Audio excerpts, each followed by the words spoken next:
We know that right now, many Malawians and Rwandans are facing two challenges at the same time: climate change and the COVID-19 pandemic. This is especially true for vulnerable groups, such as women, people with disabilities and with pre-existing conditions, single heads of household, the landless, or the elderly. However, we don't know much about the exact nature of the impacts of these challenges on people's lives and livelihoods, or for that matter, how people have been dealing with these compounding challenges locally. This is why we put together a consortium of 3 universities in Africa, 2 NGOs, and a number of government agencies to produce this kind of knowledge to ensure that we can inform policy on a sustainable recovery in Malawi and Rwanda. By doing this project, we are looking to put a human face on the crisis, or I should say both crises of climate change and the COVID pandemic in both countries. And our ultimate goal is to ensure that the recovery in Malawi and Rwanda is equitable, sustainable, and gender sensitive, especially for those who are most impacted and more vulnerable than others. In order to inform future recovery policies in both countries, we will be conducting interviews, focus groups, and surveys in local communities and with practitioners. In addition, we will be conducting digital storytelling exercises with local communities, whereby they will be able to describe their experiences of COVID-19 and climate change and the ways in which they dealt with them in their own words and on their own terms. These testimonials will then be uploaded to our website, which we will invite you to explore.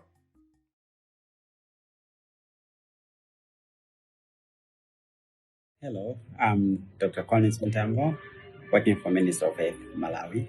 And we are happy to be part of this project because this project is going to build institutional and research capacity, especially in Malawi, on the links between COVID-19 and climate change.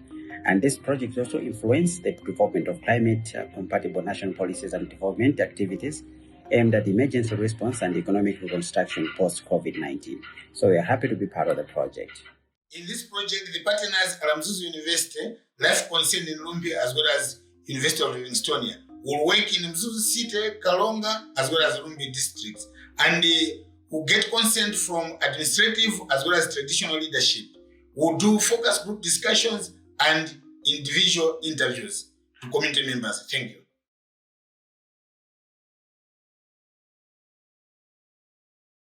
I am the country lead for this exciting project, and we have a dynamic team of researchers from 3 colleges at University of Rwanda, as well as a research fellow in the center.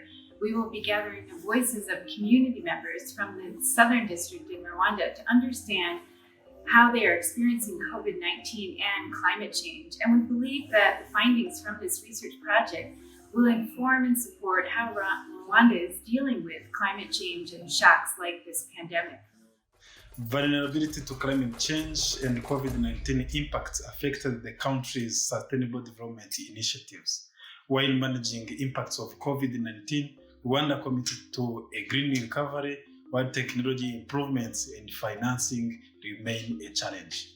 This project will provide evidence-based strategic recommendations to address impacts of climate change and COVID-19 sustainably. Thank you. So thank you for your interest in CCC19, and please help us make this project a success. Share your experiences of climate change and COVID-19 on our social media pages, watch the already uploaded testimonials, read about our findings and recommendations, and help us engage decision makers in an effort to make the recovery in Malawi and Rwanda more equitable, sustainable, and gender sensitive.